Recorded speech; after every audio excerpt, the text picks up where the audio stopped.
My name is Shayne Meadows. I am the co-founder and co-executive director of Advantage Lancaster, a nonprofit for young people trying to help them seek higher education opportunities or post-secondary opportunities.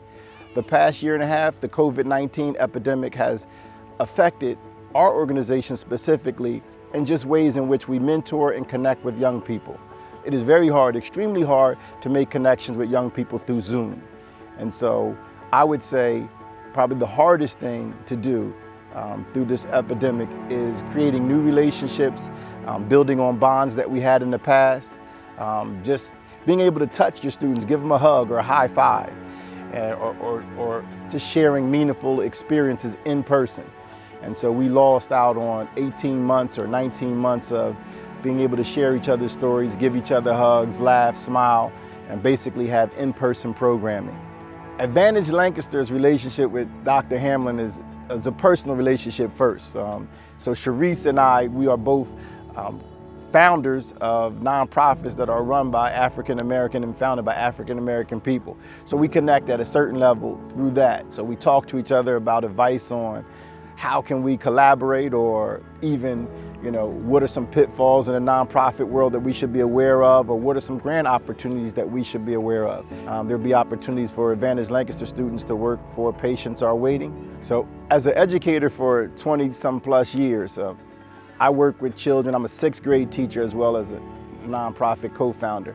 So I thought it was really important for me, as far as me being safe and being in the classroom with students, as well as my mom is in her 70s.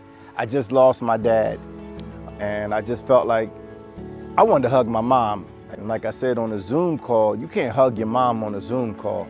You can't wipe away tears on a Zoom call. And so I knew as soon as I got the opportunity to get vaccinated, I was going to do so because I wanted to be safe for my family, for the students that I taught, but on a personal level for my mother.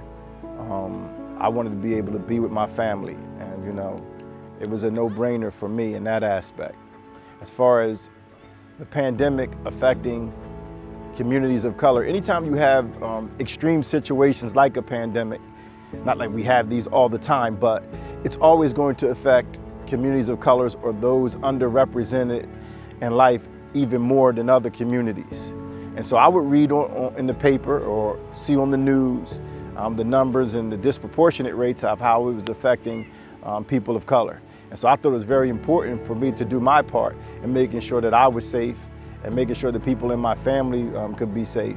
I just thought it was just really important for people of color to take it seriously.